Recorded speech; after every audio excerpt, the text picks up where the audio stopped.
Shout out to all my Orange Box Goodness Gangstas. It's your boy Ben Wayne back with another episode of All Trains Considered. Today we have a very special layout tour. I have one of my friends here, Mr. Ken. Ken, you're mic'd up. Good afternoon, everybody. All right, so where are we, Ken? We are right now in my home on Long Island in New York. We're on the third floor, which is known as the children's level. However, if you follow me, the kids kind of don't know about my little man cave thing I got going Ken, on. show us the way. So follow me and we're gonna follow check you. it out. We're gonna Now, follow you you. might just want to think about coming up here. It's like no big deal. You're in the house. Like your wife's got some little vases she might need to take out for Valentine's Day flowers coming up. But at the end of the day, as long as nobody's around, I don't see anybody. I don't see anybody. The coast is clear. Grab this locomotive right here, give it a little yank, and come on into my secret lair. If you're curious how I turn things on here, I get a little lazy. So I use a home control system. I hit one little button that turns on the lights. Welcome to my layout. Oh my goodness. Oh my goodness. Ken, you undersold this. You truly undersold this, man. Whole control panel. So what is this? So this is Control 4. We have been lucky to have a good friend who's a real tech genius. And basically he took this panel from a control home system or a smart home system, and he modified it to be specifically controlling my train room on the third floor. So we have lights to turn on and off, we have layouts to turn on and off, and most importantly, one of the things that we did customize for this, because I was a little bit of a crazy guy when I was building my layout, is if you hit a scenery button on this control system and you're inside the train room, a 16-minute experience creates a 24-hour day. So there's 4 minutes of sunrise, 4 minutes of midday, 4 minutes of sunset, and 4 minutes of darkness. Wow. Take us on the tour. Before you even run anything, just casually go over, Come on in. Come on in. So the layout is built with full type of finished cabinetry, which I was kind of a stickler on because I really wanted a lot of storage space. I wanted everything trained to be in this one room so I don't have to hear my wife complaining about me taking other places in the house up. So all of my train storage, tracks, and the layout is in one room. So here we have a full L-shaped layout. The beginning of the layout actually starts by the harbor. If anyone's been to New York or knows Long Island well, this is Montauk Point, where the famous Montauk Lighthouse is. So I replicated this because a lot of my family and I spend a lot of our summers and our vacations all the way out on the beach, out on the eastern tip of Long Island. I like how you have it tied to your family and your lifestyle. It makes the layout have a unique flavor that probably other people wouldn't. As soon as we opened the door, Jim and I, we were like, wow, right, Jim? I can't wait to play. If you come a little bit further, you start getting in the center. It's not very familiar to everyone, seeing the Chrysler Building, the Empire State Building, and of course Grand Central Station. So this centerpiece is where I've lived and worked for many years, which is obviously New York City. Fifth Avenue and Park Avenue run right down the middle. We'll show you a little bit more of that in a little more detail. And obviously New York City is topped off with Grand Central at the head. If you start coming around the L-shaped version, you'll start seeing how the city and the beach starts turning into a different season, because I've been a skier for my whole life. I love the Catskill Mountains in upstate New York. So all of a sudden we start migrating.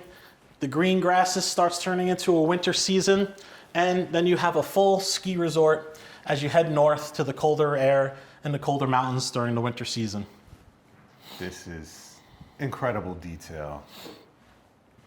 One of the cool things I'd love pointing out to everybody is as you come across what we call Main Street, which is the upper level straightaway here on the back part of the layout, every single one of those building flats started off as a off-white colored piece of plastic, hand painted with all different colors to get the detail. And every single one of those storefronts was named after a family member of mine and something that they like. For example, my sister-in-law Amy loves collecting antiques. One of the storefronts is called Amy's Antiques. Which one is My that? wife Teresa, I think Amy's Antiques might be the beige, the orange looking one there. Okay. My wife is not a coffee drinker. She's a tea drinker. So down on the end there is Teresa's Tea Shop.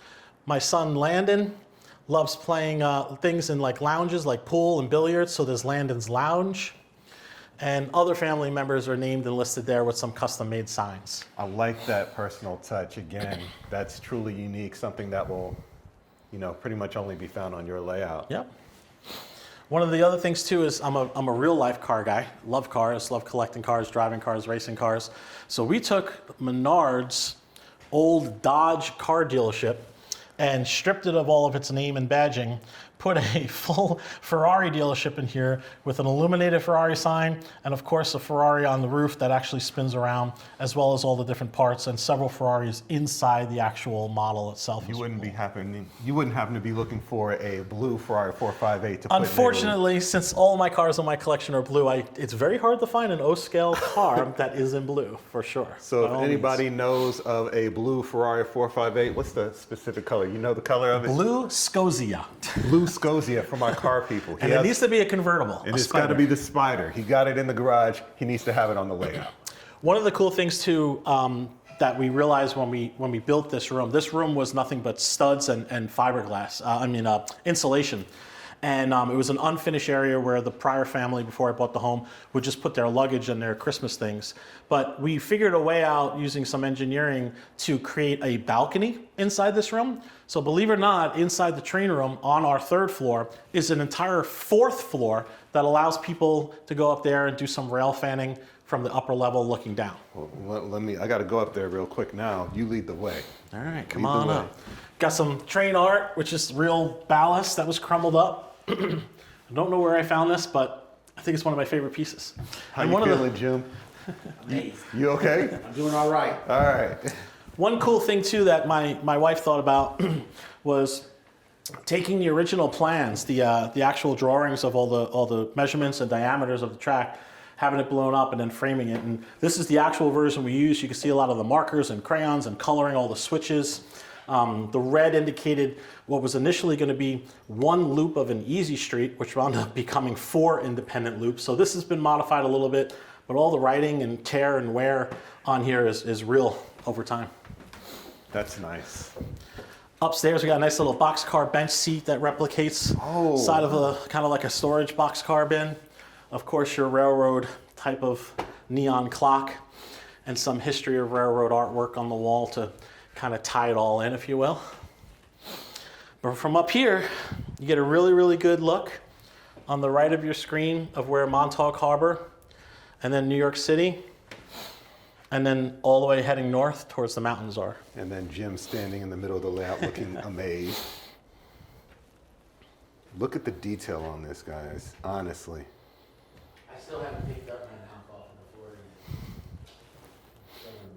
I think we're going to spend quite some time in here, honestly. If you take a interesting little note, is just to the left-hand corner behind Grand Central was this little void, kind of like an alleyway or like a little dead spot on the streets in New York City you would typically find. But with many office buildings being in Midtown Manhattan, a lot of people run downstairs, they want to grab something to go. So New York City, as you know, might be famous for having a lot of food trucks, just parked in a little area. So just off to the back end of the Grand Central, there's 3 different food trucks, a chili truck, a hot dog truck, and an ice cream truck, all parked in a little horseshoe with some picnic tables and some people taking a quick break from their office work and heading down there for some lunch. I have to come down to get a closer shot of that. This is amazing. And if you're ready, This is incredible. I'll let Jim do the honors of pressing the smart home button. Jim, you gonna If you'd push like, the button? I want to come over here. Which button? Do it right on my phone. Okay. And let's get this baby touch that one time real quick. Boom. And then let this bad boy load up. What? Oh my gosh. So you're gonna have some ocean sounds and some bird sounds that'll be the most apparent that you hear right now without trains running. And that's obviously the water breaking against the rocks of the Montauk Lighthouse. A couple of locomotives automatically starting up and connecting to the base 3, where all 5 loops are tied to, and all of the legacy engines and TMCC engines are programmed to.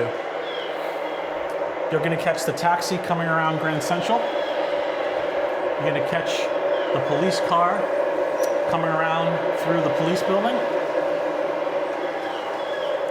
And right here, you're gonna catch what we call Sunrise Highway. It's the road that takes you from your home all the way out to the Montauk area, the beaches in the summertime.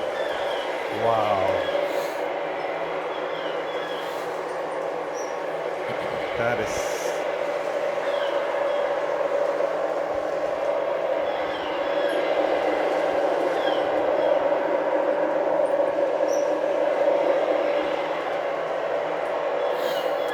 For those people that are really into like the details of their layout, even though I'm running everything on my cell phone and the original Cab 2 nowadays, I still wanted a basic and standard switch control system for accessories and for moving trains from one track to the other.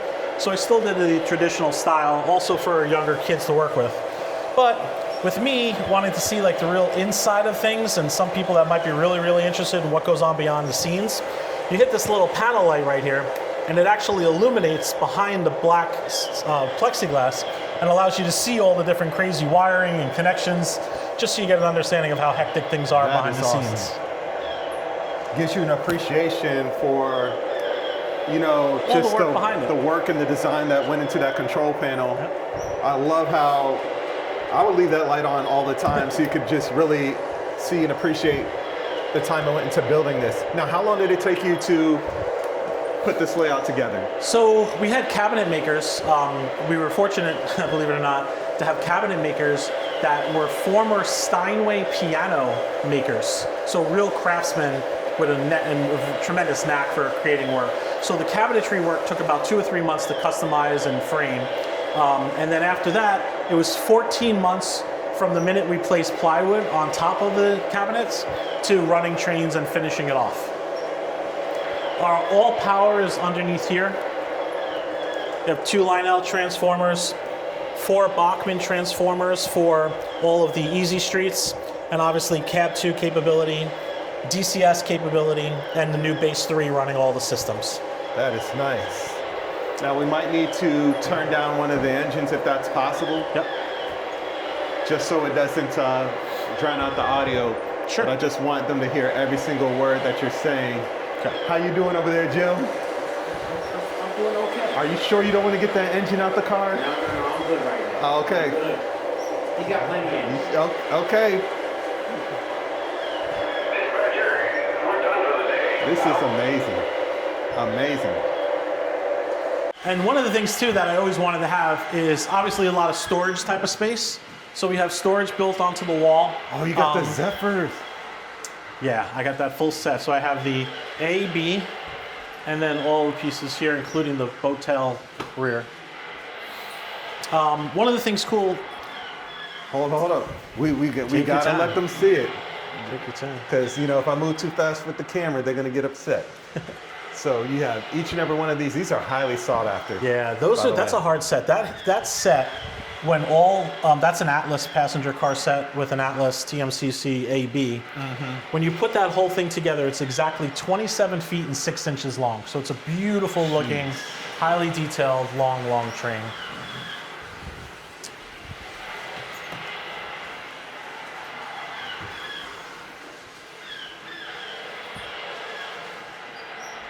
This is sweet. Oh, this is beautiful. It's B&O? That's an AB, ABB, AB and a super base. Okay. Oh, here's another Zephyr Another Zephyr. that Yeah. goes with this. Those are beautiful. Here's the Central of Georgia that Lionel just put out last year's catalog. High gloss finish popping. Tell Yeah. us the story with the caboose. I'm a big caboose guy, so when I pick up something new, even if it's modern day from Lionel in a recent catalog in 24, 23, I'm always on the lookout on eBay or trains.com to try to find a matching caboose. Sure enough, the Central of Georgia had one, brand new on eBay. I tracked it down, bought it without any hesitation, and now I got a nice matchup. Same thing I did with the Conrail. Always wanted to have the nice caboose that matches. Oh, you got the nickel plate road. Yeah, Okay. nickel plate just came out. That's one of my more, I don't know, I think that's one of the most beautiful pieces out there. I think it's the most beautiful steam locomotive Lionel's ever done. It is literally, I would also say, the heaviest thing I've ever held, which is really great. This is also new, the Lehigh Gorge Railway with the Reading and Northern caboose that came along. That was in last year's model catalog as well. There's a lot of Christmas stuff, but as Ben Rule says, Christmas is away this time of year. Yeah. But we have all our 21-inch passenger cars for Christmas, as well as many others that are on the side over here. And no Christmas trains have been run after January 6th. You guys know the rules. Anybody caught running a Christmas train will be blocked and reported as spam. If you come on over, all my Christmas stuff is kind of down here somewhere, I believe. So here we have another storage area where I use a lot of little extra, the fast track to just let trains sit properly. One thing too that's really important when you build a layout like this and you're enclosed the way you are, is to get piano hinges. Piano hinges give you this ability to take out some cabinetry, so simple, and then store more trains, more storage, more accessories underneath the layout. I love the beach sounds that you got going on here. I don't even know where it's coming from. That's from the Lionel Lighthouse. Okay. So they have a separate volume control, and it'll lower the sounds of the waves breaking as well as the birds singing. Now, I think one of my favorite pieces too, if you can catch in there, on eBay, there's someone who makes these little vending machines that are illuminated. So I have a Pepsi vending machine in front of the bait shop right there. And I think that's one of the most inexpensive but really coolest little details you could ever put on a layout. speaking of details, And there's our big boy. in the background, I noticed you have a lot of flashing lights there. Yes. And they seem to be really prototypical. Can you tell us a little bit about that? Yes. So, I lived in New York City for a long time, and I happen to live in a tower building that was right on the West Side Highway. So if anyone knows, when the President of the United States flies in, they land Marine One, a helicopter, on a pier in downtown Manhattan, and typically ride the West Side Highway north to get to the dignitaries or the special dinners they have. I grew up watching the presidential motorcade at the foot of my building and would run downstairs whenever I hear it, just because it was really interesting.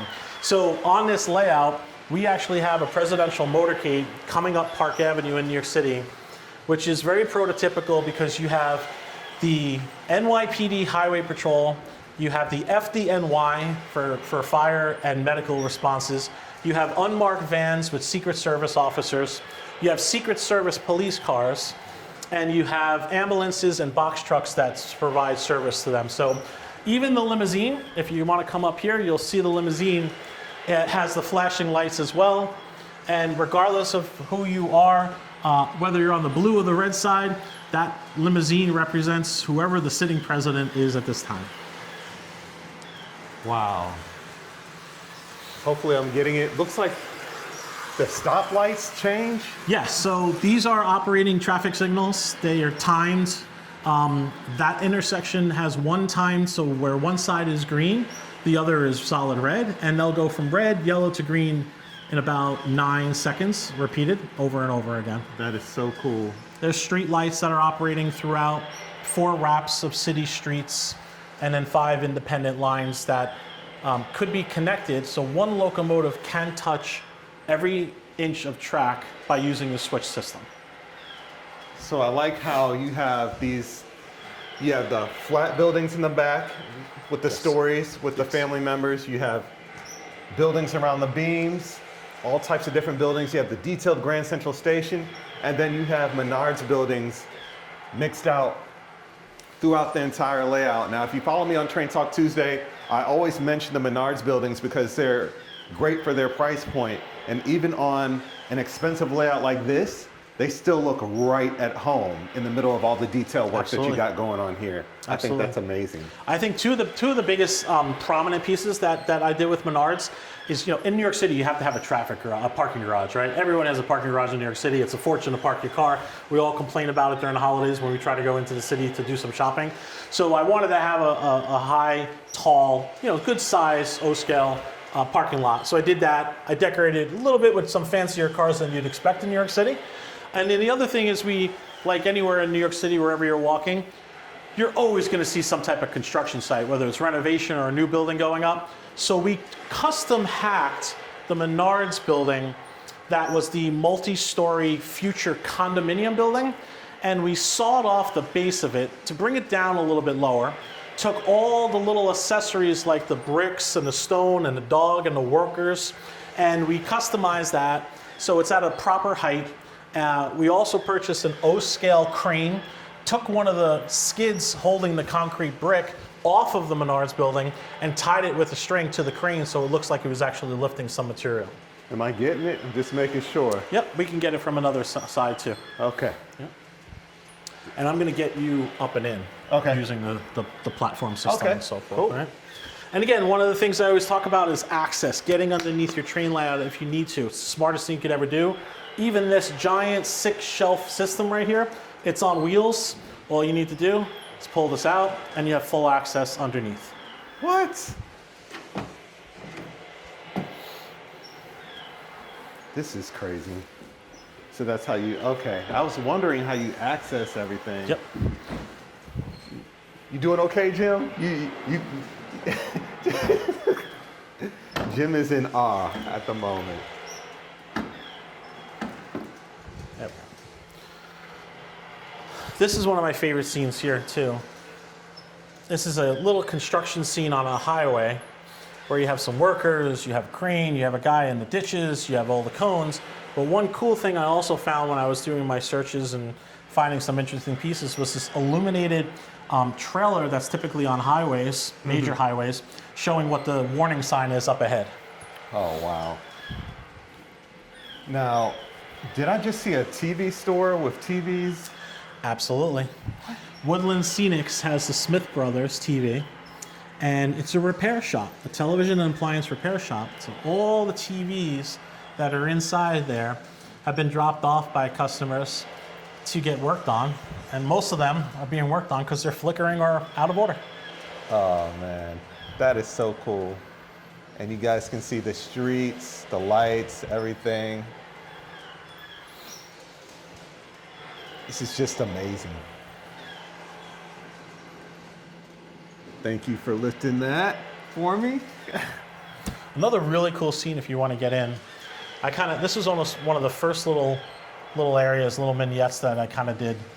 It's the hot dog stand here in this little corner by the road where there's garbage pails, there's bushes, there's a hot dog stand, there's garbage, there's a menu sign, benches, bushes, pretty cool little spot.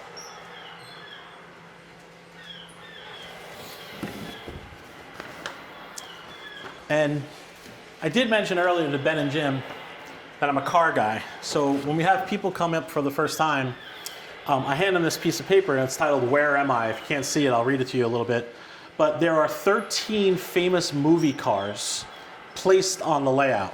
Famous movies, top movies you could ever think of. If you think of cars, of course you think of Back to the Future and a DeLorean. If you think of the Dukes of Hazzard back in the day with the General Lee, the orange General Lee. If you think about, I don't know, if you're maybe my age and you remember Disney's Herbie the Love Bug, here's one right there. So there are 13 different famous vehicles, even the Batmobile, and I give them the list of where they are, and their goal by the end of their visit is to try to find all 13. Kind of like a scavenger hunt. It's a scavenger hunt indeed. On the layout. Now, what type of track did you use here? This is a beautiful crossover. Yeah, so everything is Gargraves track with Ross switches. The Easy Street is a mix of the old stuff from K-Line, and now it's owned by Bachman, I believe. Okay. And trains, Lionel is my go-to, but I won't lie and Orange say that Box there is Goodness. Orange Box Bliss. There are some things here that's made by another company with an M. And there's other company here from New Jersey known as Atlas that I think makes some incredible Atlas vehicles. makes the best rolling stock. You know, everybody knows that. I mean, look at the detail with the shades at different levels. I've yet to see anybody else do that. Yep. The springs and the details in the trucks. Yeah, I mean, really. So Atlas, you know, it's not even an argument or a discussion. They make the best stuff. But I do want to say this, and I want to say this very quietly to all you. So all you guys that are home right now, tell the wives to step out of the room for a minute and just come with me. All right, what we got? Don't tell the wives or my wife what I'm showing you, but if you come over here and you go past my layout, okay, don't be talking about this to anybody, okay? There's a little closet over here. No one knows this exists. When you open up this closet, you get the Orange Box Bliss. So we got tons of Orange Box goodness because apparently what Ken has on his layout isn't enough. This, does she know this is here? Nope, nobody knows this is here. I hope she's not a subscriber. Man. And of course, nice little workshop. I'm not the handiest guy when it comes to the details of trains, but I do like cleaning the trucks and the wheels. So I kind of work on a little spot right here and Yeah. have a little up and down desk with some padding for Yeah. keeping the trains nice and safe and sound. Oh, If you're really interested on the inside scoop, this little access panel brings you underneath the mountain and allows you to have a tremendously good view of everything going on down there. Wires, track, anything derailing, as well as the easy streets that come and make a loop. it also shows you a little bit about how the layout was constructed. Looks like you used a lattice structure with plaster cloth as well. Yes. That's extremely rigid. I use that on my layout as well. I really love the winter snow scene. Yeah. One really, really cool detail that I want to turn on for you guys. Again, it's a separate accessory switch on that control panel. Ben's going to zoom in on this 6-person gondola here. Okay. And if you keep an eye on it, it's actually an operating gondola that's also illuminated. Ooh. So this is what takes the skiers and the snowboarders up to the top of the mountain. And then as you're skiing down the mountain, obviously we have some very realistic piston bullies. Piston bullies are the snow cats you see grooming the mountain after hours. You see the high-powered snow-making machines that are now computerized by a lot of these mountains. You also have some trail lights. Believe it or not, I went with HO on these little guys here. The scale didn't matter too much to me, but the most important thing is as you come up the mountain, the trees get smaller and smaller. The ones right in front of Ben and I right now filming are probably about 6 or 8 inches high. But when you start looking at the top of the mountain, we put 2, 1, 3 inches at most up top, and it creates that forced perspective. One of the places that does that best is clearly Disney. So when you're looking at the castle from a distance, it's actually not as high as you think, but they start making the spires at the top of the Disney Cinderella castle smaller and smaller, and it creates that forced perspective that it's very high in the sky. Looks like you got another snow machine over here. Couple of snow machines here and there, a couple of snowmobiles. That's the little shack up top where all the workers that run the equipment go in to get warm. And obviously, one of my favorite pieces is this. This was found on Etsy. There was a model maker over in Europe. I couldn't really find a ski lodge. No Woodland Scenics and Menards. No one really makes an O-scale ski lodge or ski resort.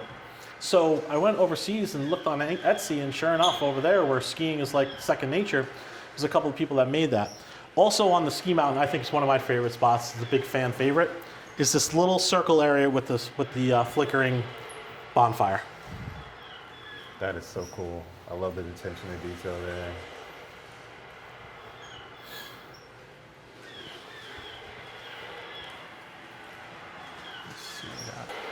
So as we watch one of these Easy Street cars come back, again, being a fan of having 4 loops on here, you're going to see this car come all the way down past a lot of the buildings, through the city, working its way back to the suburban area where it has a home. One of the things that we designed and thought about, which was really simple at the end of the day, but I thought it added a really cool feature. So as this car is coming home for the day, a long day at the beach or a long day at work, we decided to take a Menards building and cut the garage door out and actually see this car go home and enter the front of the house and disappear for the night. But as many loops happen in real life, that car comes back in a few seconds and takes the trip one more time and comes out of the garage in the other So direction. you got a reverse loop. We have a reverse loop hidden underneath the mountain. Okay. Let's give it a few seconds. And that guy, just as sure as the light will come out every day, is heading back to work. Past the Ferrari dealership.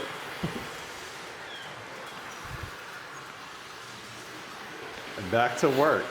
So I like how, you know, you have different stories incorporated into the layout.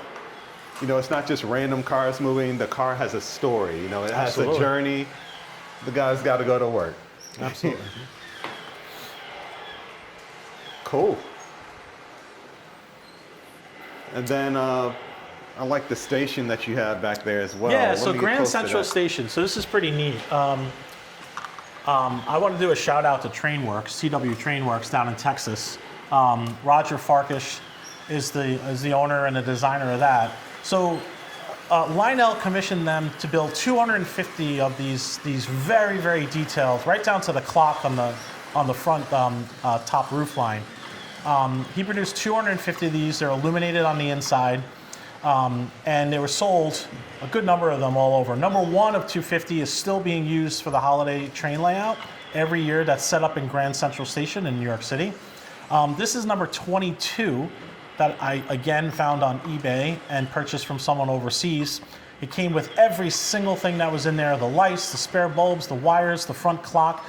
I was very fortunate to have an eBay seller that respected the piece. It's absolutely flawless and perfect condition, and it was a must-have. I then contacted Trainworks down in Texas shortly after to build the lower level. The level that you see is that street level where the taxis and the police car and the people are. That's actually where you enter Grand Central Station. A lot of people don't realize Grand Central is positioned 1 level above street level. So they custom built that right down to the copper corner canvases that cover the doors, canopies. And we made this as authentic as possible. And if you look just in front of Grand Central, you'll see the ramp. That's the famous ramp off of Park Avenue in New York City that leads up and into the traffic circle that goes around Grand Central. Beautiful. That's just absolutely incredible.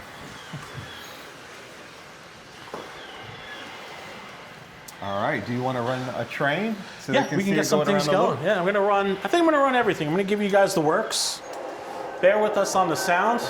As you know, Lionel's got that beautiful sound, that gorgeous hum of some diesel engines.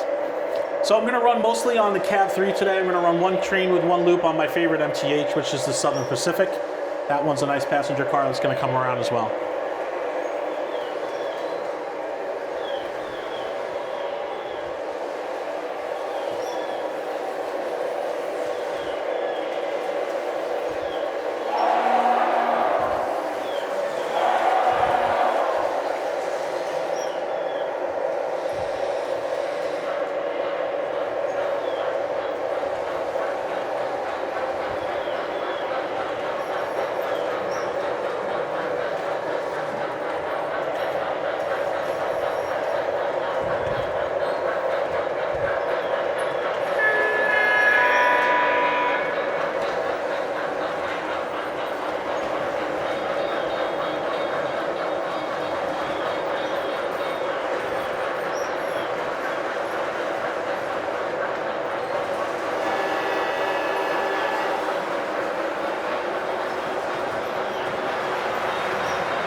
I think it's just dirty.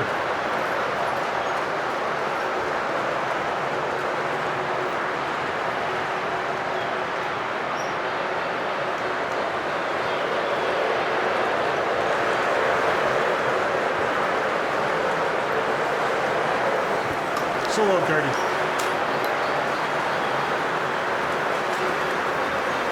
All right, at this point, we have all 5 trains running. So I have my upper loop catching a nice graffiti train, predominantly all Lionel. I had a basic set of the graffiti train that I extended with a couple extra pieces that they made. I have a CSX running on the inside loop with, of course, the matching caboose. And I have a few of my flat cars with some of the vehicles on top. And then I have the BNSF, which you're seeing right now go by with all flat cars. Those are eventually going to have every single race car from the Formula One series on the back. So every team has 2 cars and 2 drivers.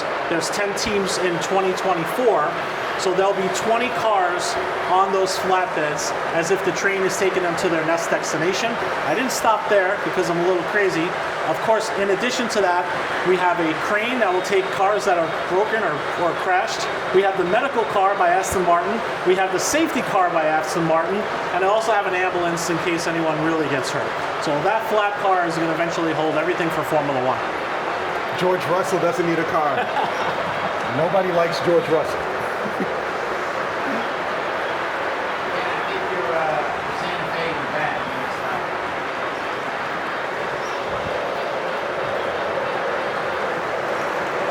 I'm gonna get an overhead shot real quick.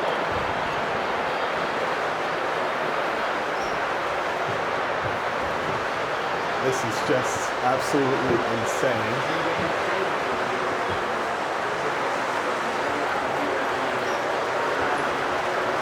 Ben, I'm gonna fix that one thing. Is that okay? Okay.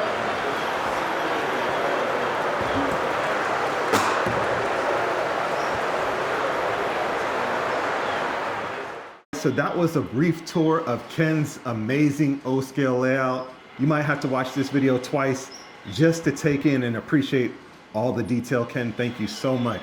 Welcome, Ben. Look forward to seeing you guys. Don't forget to like and subscribe. I'll definitely be back. Make sure you guys like, and you heard the man, subscribe to my YouTube channel. Until next time, this has been Wayne, the Train Collector's Train Collector. I'm out of here.